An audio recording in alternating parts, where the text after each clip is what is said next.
It is well documented that in South Africa, the former president, Jacob Zuma, fleeced his country billions of dollars with the help of the Gupta brothers, the Indian brothers who masterminded a full state capture. This brings to fore the question, is it that the Indians are intelligent scammers with a charm that can't be resisted? Or is it that African leaders are always looking for people that can help them steal? Look at this list of Indians that the MOIs used as masterminds. Mukesh Gohil, a nation from Kitale. He specialized in textile import and exports. Was also in the real estate. It has been reported that Gideon has 2 properties in London held under a trust set up by Mukesh Gohil. The Kroll investigators uncovered up to 8 properties in the UK under his name. He is also a director of 4 questionable companies in both UK and Australia. Mr. Habidal Singh Sethi. He is a close associate to Mr. Nicholas Biwott and the Moyes, and had a monopoly of contracts issued by the Ministry of Energy. Currently a resident in Sandton, Johannesburg.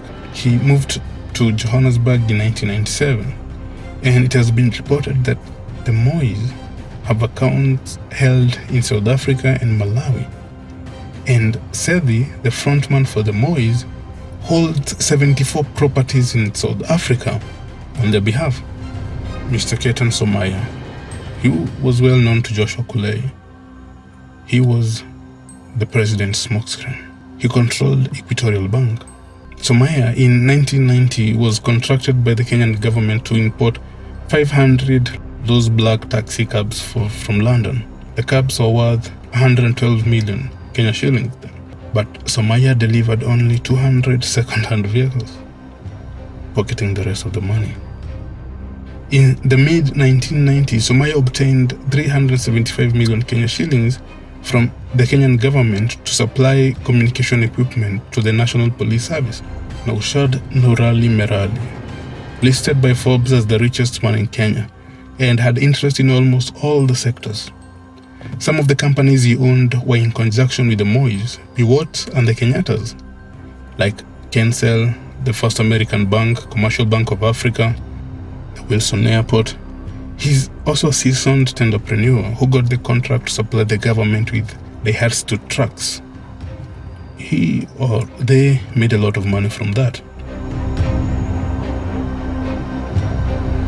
Then there was Kamlesh Patni, Brother Paul. Patni entered the fold in the 90s. Kamlesh Patni was the architect of the most blatant theft of public money by a sitting president. See, the 1992 elections were approaching.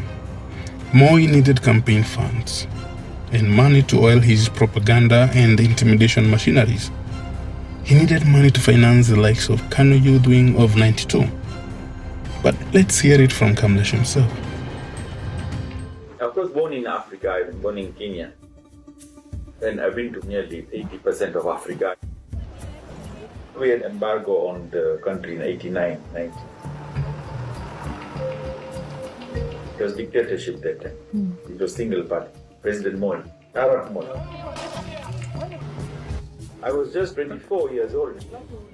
I was buying a suit in Nairobi and I met the director of intelligence. Then I told him about gold. I said, look, there's so much gold flowing through Kenya, but it's nothing Kenya is benefiting, it's not the gold. I said, I can create 500 million, every year from this if you do a proper license of this gold. So he took me to President. Wow.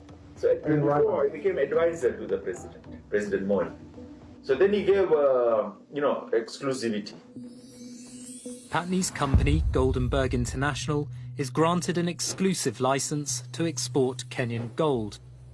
Instead, gold from what is now the Democratic Republic of Congo is smuggled into Kenya. He sells it abroad and receives a 35% commission from the government.